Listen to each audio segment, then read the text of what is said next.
Olá, olá pessoal, tudo bem? Meu nome é Jarlison Moreira e hoje vamos para a aula 07 do nosso curso de Python. A gente vai ter uma aula hoje um pouco mais teórica, vocês vão ficar só olhando por enquanto, porque vamos dar uma revisada sobre operações matemáticas em Python, tá?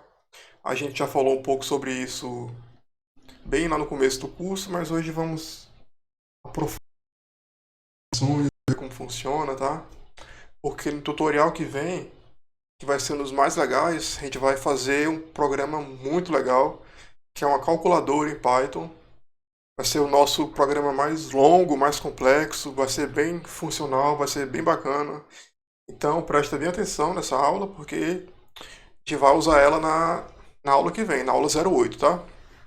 Então antes de começar, convidar todo mundo aqui para acessar o nosso site, o pythonprogressivo.net. Clique em sumário, tá ok? Entre pelo computador de preferência. Aqui na parte básica do curso, ó. Olha o tanto de tutorial que já tem aqui, beleza? O de hoje é esse daqui, ó. Operações matemáticas em Python. Tá? Tem exercícios, juros compostos, porcentagem. Depois tem o de calculadora simples, tá? Mas esse não olhe agora. Estudem só de operações matemáticas, tá ok? Então, tá aqui o nosso tutorial, tá? Exercício, muitas imagens, ó. 45 comentários, a galera comenta bastante, participa. Tá bem legalzinho esse tutorial. Então vamos lá. Primeiro, abrir o idle de vocês, tá? A gente não vai criar nenhum script hoje, então não tem que salvar nenhum arquivo. Vamos só conversar. Vamos lá, operações matemáticas, né? Bem básico, realmente é bem básico, mas tem algumas nuances, alguns detalhes que são diferentes da nossa matemática do dia a dia, tá? Primeiro, a adição e a subtração. Sem mistério, é o mesmo sinal, tá? O maisinho, ó. 1 mais 1 dá o 2, 2 menos 2. O sinal é o mesmo, sem mistério. Só um detalhe que em Python a gente pode usar números negativos, tá? Então fica 5 menos 1 menos 5 dá menos 6, tá? Ele entende bem direitinho, pode trabalhar com números negativos, certo? Há outro detalhe bem interessante que toda soma é uma subtração e vice-versa. Por exemplo, eu não coloquei 5 menos 2. E toda subtração pode ser uma soma? Por quê? Porque eu posso fazer isso. 5 mais menos 2. Tá vendo? Transformei a subtração, 5 menos 2, em uma soma. Do número 5 com o número menos 2. E o Python também entende dessa maneira, tá? Na verdade, você pode colocar até tudo junto. Ó. 5 mais menos 2. Ó, ele entende do mesmo jeito. Só que, convenhamos, não fica muito legal esses dois sinais aqui juntos, né? Então, é bem comum a gente usar o parênteses. Vamos falar mais sobre isso depois, quando for estudar precedência de operadores. Mas é bem tranquilo. O Python entende tranquilamente isso, tá? Menos 2 mais menos 1 seria o quê? Seria menos 2 somado com menos 1, né? Seria menos 2 menos 1, menos 3, resultado. Então, tranquilinho, soma, subtração, não tem mistério, não tem o que errar. Agora vamos ver alguma diferença. No caso da multiplicação, no nosso dia a dia a gente usa o x, né? A gente usa um xzinho, 2 vezes 3 vezes 2. Tá vendo? O Python vai dizer que deu sintaxe inválida, porque em computação, em programação, a gente não usa x para simbolizar a multiplicação, a gente usa asterisco, tá? 3 asterisco 2 é o nosso 3 vezes 2, tá? Quanto é que seria o quadrado de 3? Seria 3 vezes 3. Asterisco. Só esse detalhe diferente, né? Essa é a multiplicação. Multiplicação usa asterisco, tá? E também outra diferença é na divisão. Divisão a gente usa o símbolo da barra, a barrinha, tá? 4 dividido por 2, 4 barra 2, ok? O Python mostrou o resultado até em decimal aqui, ó, 2.0. E agora vamos ver algumas coisas importantes. Na matemática, a gente não pode dividir nada por zero, tá? 4 dividido por zero, apareceu o quê? Zero division error. Não pode dividir por zero, tá, pessoal? Não é que o computador não consiga, é que ninguém consegue. Na verdade, a divisão por zero ela é uma indefinição. Ninguém sabe o que acontece exatamente quando a gente divide algo por zero, né? Quem já fez o curso de cálculo, né? Em cálculo 1, tinha aprendido limites que A divisão por zero é uma indefinição. O que tu pode fazer é calcular o limite quando esse número tende a zero. Aí já é outra coisa, tá? O limite é outra coisa. Agora, dividir o número pelo zero, pelo número zero, isso não existe, tá? Então, muito cuidado quando for trabalhar com números, divisões, porque o denominador, né, que fica embaixo, nunca pode ser zero, tá? Beleza? Então, tranquilo. Lembrando que a divisão é uma multiplicação inversa, tá? Por exemplo, 4 dividido por 2, vou colocar outro exemplo. 8 dividido por 4, né? Dá 2. É a mesma coisa que 8 vezes 1 dividido por 4. Concorda? Tá? O Python entende tranquilamente isso. São só algumas nuances matemáticas que vocês têm que se lembrar, tá? Agora um detalhe, quando a gente usa divisão, nota que ele dá o valor decimal, né? 1 dividido por 8. 0,125, né? Então ele dá o resultado quebradinho. Por exemplo, 1 dividido por 3 é 0,3333 infinitamente, né? Obviamente o computador não vai exibir isso aqui infinitamente. Então ele arredonda aqui para muitas casas decimais. Você pode até aumentar o número de casas decimais que quer. No futuro a gente vai aprender sobre isso, tá? E essa é a divisão, tá? Só que tem outra divisão, que é chamada divisão inteira. Muitas vezes a gente quer ficar só com a parte inteira da divisão, tá? Por exemplo, eu dividi 4 por 2. 4, aliás, dividir aqui um quebrado. 4 dividido por 5. Ficou 0,8. Deixa eu fazer outra divisão. 8 dividido por 5. 1,6. Agora, se eu quiser ficar só com a parte inteira, que é só esse número 1 aqui, a gente vai usar duas barras, tá? 8. O que ele faz? Ele vai tirar a parte decimal, 0,6, e vai deixar só o número 1. Isso aqui é muito importante porque às vezes na programação a gente quer só a parte inteira. A gente não quer a parte decimal, tá? Então vamos pegar aqui outro exemplo. Um exemplo negativo agora. Menos 8 dividido por 5. Divisão inteira. Peraí, vamos primeiro dividir por 5. Menos 1,6. Agora, o que vocês acham que vai acontecer com a divisão inteira? Raciocine aí. Vou dar uma dica. Quando acontece a divisão inteira, não é que ele arredonde por mais perto, para o inteiro mais de cima ou para o inteiro mais de baixo. Ele sempre arredonda para o menor número, tá? Por exemplo, 1,6, ele não arredonda para 2, ele arredonda para 1, para baixo. Então, quando a gente arredonda menos 1 para o inteiro menor, vai para onde? Menos 1? Não. Menos 2, tá? Tem que lembrar que em matemática, o menos 2 é menor que o menos 1, tá? O menos 1 ele é maior que o menos 2. Então aqui nesse caso, quando ele tira a parte decimal, ele não arredonda para menos 1, arredonda para menos 2.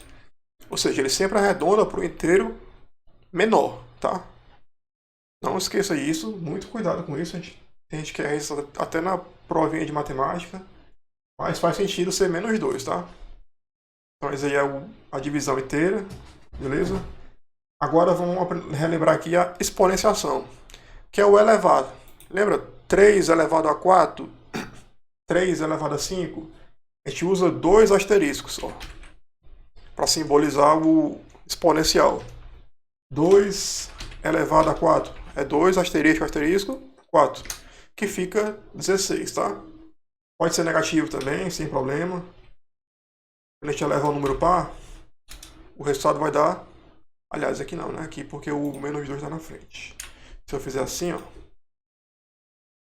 menos 2 elevado a 4, que dá 16, certo? Então você pode elevar número negativo. Vamos agora levar 2, agora ao contrário. Menos 4. O que é que vai acontecer? Isso aqui é 1 dividido por 16, se não me engano, né? Isso aqui, ó. Beleza? A matemática no Python funciona perfeitamente. Não é à toa que é uma linguagem muito usada para programação científica. Ela é muito fácil para usar em ciências, para quem estuda física, engenharia, química. Lá no Python progressivo tem uma seção aqui, ó, Python científico, tá? A gente ensina muita coisa para quem está na universidade, quem quer trabalhar cientificamente com Python. Essa aqui é a exponenciação. Olha como o Python é É bem rápido. Quanto é, por exemplo, 2 elevado a 21,12. É um número monstruoso, concorda? Tá aqui ele, ó. Olha como foi rápido calcular isso. Elevado a 2 elevado a 21,12, quanto foi rápido. E se eu fizer ao contrário, 21,12 elevado a 2. Bem mais rápido ainda. Agora vamos aloprar aqui ainda mais. 21,12 elevado a 21,12. O Python, né, o idle, vai perguntar, aliás, ele vai avisar que squeezed test, ou seja, ele amassou ali 88 linhas, tá? O resultado disso aqui seria 88 linhas de números. Só que ele não mostrou porque ia entupir a tela, né? Então ele pergunta, ele avisa que tem um resultado, mas ele compactou o resultado, tá? Clica aqui no squeezed e ele vai exibir o resultado. Olha o tamanho do resultado. 21,12 elevado a 21,12. E o mais importante, notem como calculou isso rápido. Praticamente de maneira instantânea. E olha que meu notebook não é nenhum PC gamer, tá? Eu tô com um AMD Ryzen 5, tá? É o Radeon. Beleza? Series 7000, ou seja, um computador simples. Eu nunca gastei muito em notebook e computador, nunca precisei. Trabalho com programação científica, não preciso ter um notebook mais caro, não preciso ter um celular mais caro, eu uso Motorola mesmo. E mesmo assim, os resultados em Python são muito rápidos, são muito bons. Não deixam a desejar muito para outras linguagens. Claro, tem linguagens bem mais rápidas, bem mais eficientes. Eu gosto muito e recomendo a linguagem C. Só que para programar nela realmente é um pouco mais cru, tá? E Python para ciência, para trabalhar com matemática, física, engenharia, eu sou da área da física, é muito fácil. Já tem tudo pronto, criar gráfico, fazer contas. Então, só para deixar você ciente que isso aqui é muito útil, tá? Muito útil mesmo. E agora vamos voltar lá na época da escola para relembrar a nossa última operação matemática, tá? O chamado resto da divisão. Deixa eu ver aqui, tá aqui, ó. Essa imagenzinha aqui, deixa eu dar um zoom. Vocês lembram quando vocês iam dividir um número por outro? 17 dividido por 2, aí fazia esse símbolozinho aqui, esse L. Aí sobrava sempre esse númerozinho aqui no final, que era chamado resto. O chamado resto da divisão. Tem essa operação em Python, tem essa operação em programação, e ela é simbolizada pelo porcentagem, tá? Então, 4 porcentagem 2 vai dar o resto da divisão de 4 por 2, que é zero. Por que é zero? Ó, quando eu divido 4 por 2, dá o 2 inteiro, tá? Dá o número inteiro.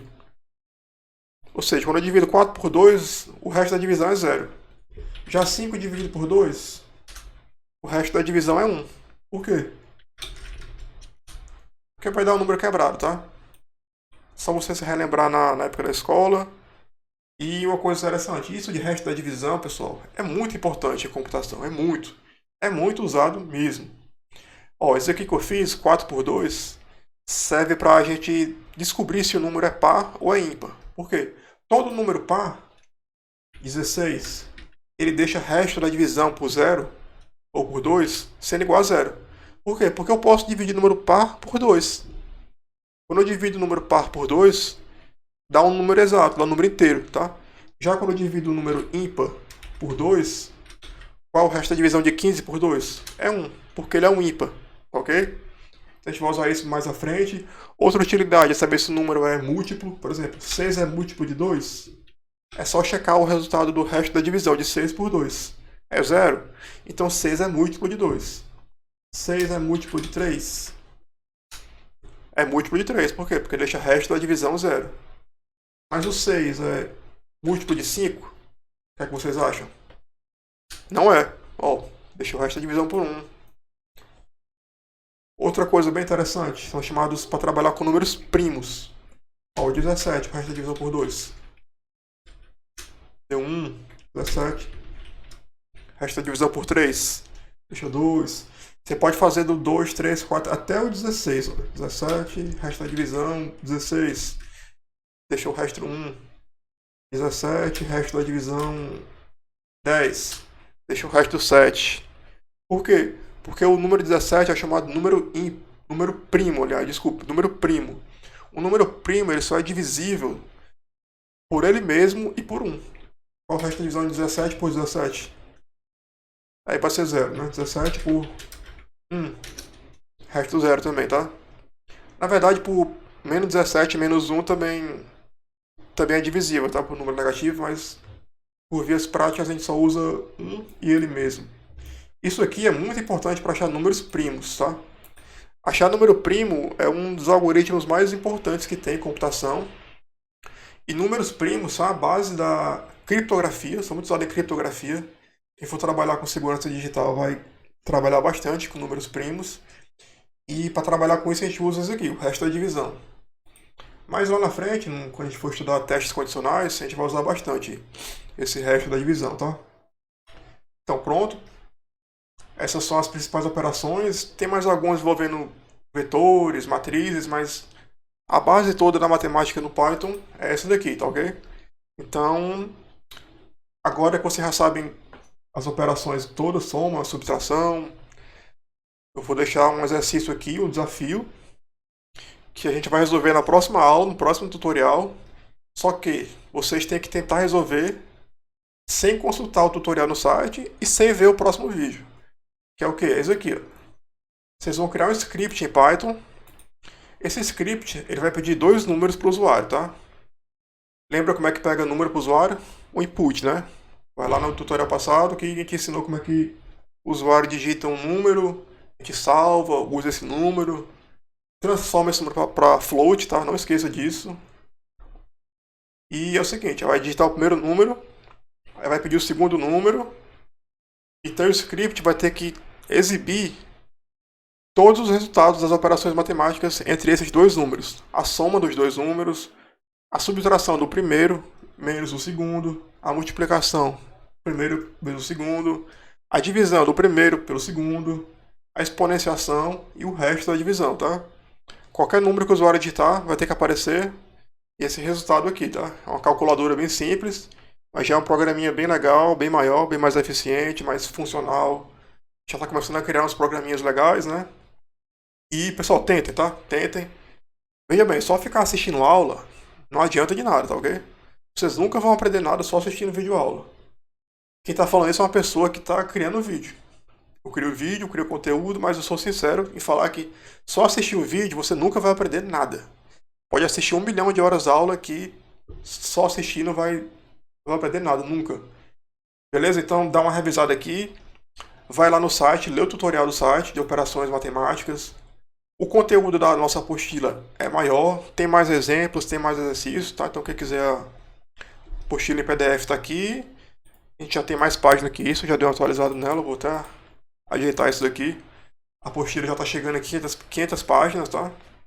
A gente tem também um livro em Python, para quem gosta de folha, cheirar papel. Eu prefiro o livro, tá? E é isso, pessoal. Tentar fazer a calculadora. Você vai errar, vai se confundir, vai ficar um programa gigante, bagunçado, mas é assim que aprende, tá? Então tá lançado aí o desafio da calculadora. O pessoal aqui já colocou o código deles, ó. Não olhem, faça de vocês. Esquece os outros. E coloca aqui no comentário do YouTube o código da sua calculadora em Python, tá? E no próximo tutorial a gente vai ensinar como é que faz de uma maneira bem legal, bem interessante, beleza? Valeu, pessoal. Até o próximo tutorial Python progressivo.